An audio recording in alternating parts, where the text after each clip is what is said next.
Turma, vou passar para vocês bem simples a explicação de ângulos internos e ângulos externos de um polígono. Então, o que a gente vai ter?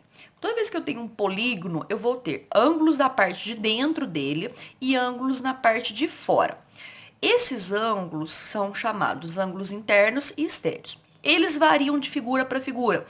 O quadrado tem um, o triângulo tem outro, o hexágono tem outro, um pentágono tem outro. Então, cada figura tem os seus ângulos internos e os seus ângulos externos, tá? Então, eu vou passar algumas fórmulas só para a gente ter noção do que significa cada fórmula para vocês poderem fazer os exercícios. Então, vamos lá. Quando a gente fala de ângulos internos, a gente vai ter uma fórmula da soma desses ângulos, que eu consigo calcular quanto que é a somatória. Por exemplo, assim, todos os ângulos internos daquele polígono, quanto que dá, tá? Então, vai ser SI n menos 2 vezes 180.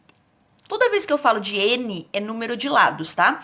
Então, aqui a gente vai ter SI, soma dos ângulos internos. Quando eu quero calcular um ângulo interno, aí eu calculei já esse e quero calcular quanto que mede cada um. Então, vai ser, aí é igual a SI sobre n. Lembrando de novo, n número de lados. O SI é o que eu achei aqui no valor de cima. Eu achei a soma dos ângulos internos, eu vou dividir pelo número de lados para achar quanto que vale cada um. SE é o número, é a soma dos ângulos externos. Qualquer polígono, qualquer um, a soma dos ângulos externos vai ser sempre 360. Por quê? Quando a gente trabalha com polígono regular, ele cabe dentro de uma circunferência. Então, significa que a hora que eu somo todos, é o 360, que é uma volta na circunferência. Tá, mas o ângulo externo de cada um muda. Então, eu tenho duas fórmulas para achar. Ângulo externo, ou eu divido, igual eu fiz antes, o 360 por n, eu pego a soma de todos e divido pela quantidade de lados, ou eu posso usar a fórmula ângulo interno mais o ângulo externo vai dar sempre 180.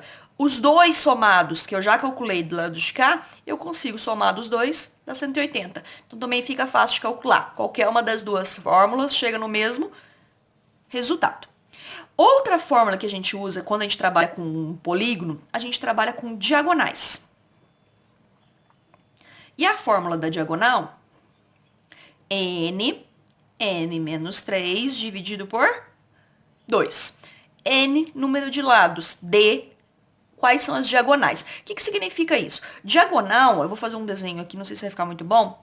Quando eu tenho, por exemplo, um quadrado, eu ligo um vértice ao outro vértice oposto. Então, aqui eu consigo fazer, num quadrado, eu consigo fazer duas diagonais.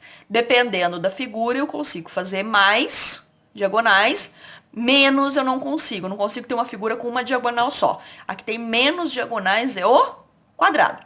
Quanto mais lados eu tiver, mais diagonais eu tenho, tá? E eu passei para vocês naquela folhinha também a fórmula da área do hexágono. O hexágono é que eu tenho 6 lados. Por que eu quis passar dela?